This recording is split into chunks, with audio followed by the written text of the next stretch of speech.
Dirt tracks, sweat and speed. You wouldn't call this a conventional form of rehab, but these war heroes say adrenaline therapy saved their life. We've had success after success with veterans.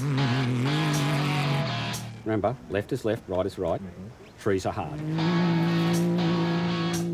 Something like this creates energy, creates options, creates hope.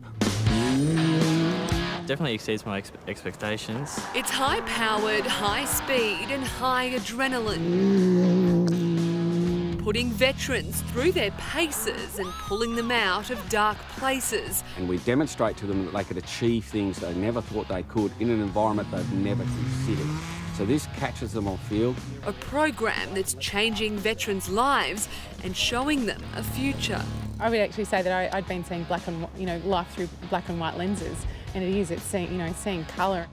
Ramus Rover Racing is the brainchild of Ian Baker, a 30-year Army veteran himself, who now runs a program helping rehabilitate war heroes as they transition to life out of the Defence Forces. We've developed the program over the past 5-6 years, and more so in the last 2 years, we've developed the program to what we call adrenaline therapy. For most of the program's participants, they're used to driving tanks and firing weapons. The idea here is to replicate that adrenaline rush and get them to start talking. Today, we're tagging along to see how it works. First up, a safety briefing. You've got a Jesus bar here to hold on to, appropriate reason. Then it's time to suit up. Right, here's your race suit. Thank you. Left foot through first. Okay. Goodness, this isn't going to be pretty. Okay. So we're about to go for our lap with the Ramus Rover team. Let's see how we go. It's fast and thrilling. This is awesome!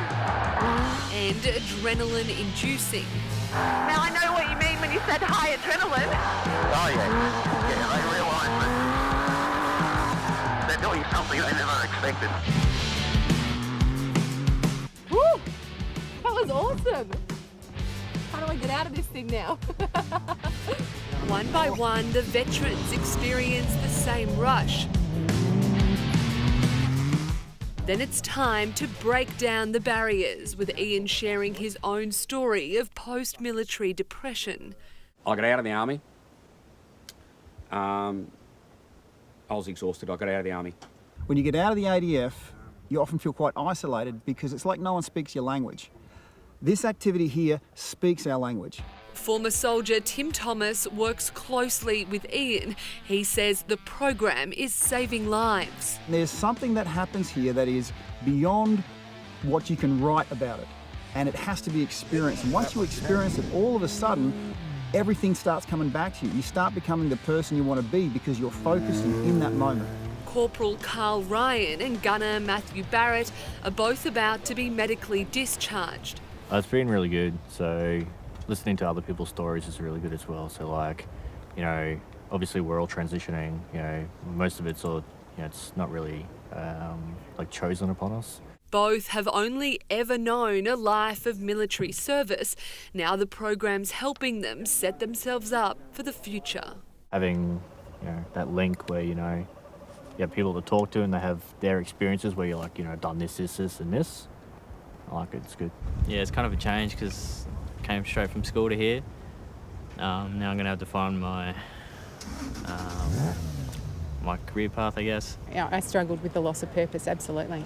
Heather McCarthy knows the feeling. She spent more than 5 years in the military before leaving to start a family. She took part in the program earlier this year and now volunteers to help out. You just feel alive. You come out of here and you can see the excitement already, and then you hop in and the excitement is far exceeds anything that you'd hoped for. So far, the program has helped more than 500 veterans. It's funded through RSL Queensland as part of their mission to curb post-traumatic stress disorder. RSL Queensland's invested about $1.6 million last year in these types of programs, so health and wellbeing programs. And the results speak for themselves. We hear from the families, and the families weeks later contact us and say, I don't know what you did, but thank you. I've got my husband back. I've got my partner back. Yeah, well, certainly anything that may help our veterans with PTSD is a welcome thing, isn't it?